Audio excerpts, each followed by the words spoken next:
Hey guys, and welcome back to this channel. In this video, I'll be showing you guys the latest feature Rejoining has.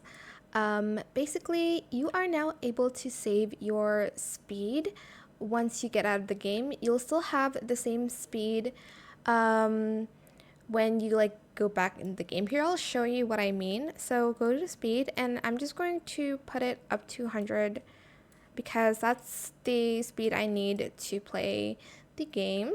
It's just easier that way, and I'll have more time to roam around the dressing rooms. So I'm just going to leave the game, and I'm just going to go back in the game here, and you'll see that the speed will still be the same as I left the game. So let's go to free play mode.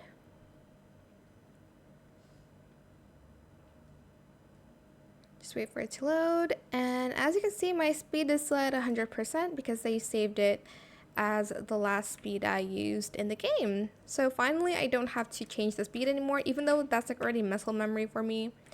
But that's what's new on Rejoining, in case you didn't know. I hope it was helpful for you guys. Don't forget to like, comment, share, and also subscribe to this channel if you haven't done that already. If you have any more questions about this video, just leave it in the comment section down below. I will try my best to answer them all for you guys. And if you found this video helpful, please click the thanks button as well. That is it. Thank you so much for watching. Bye!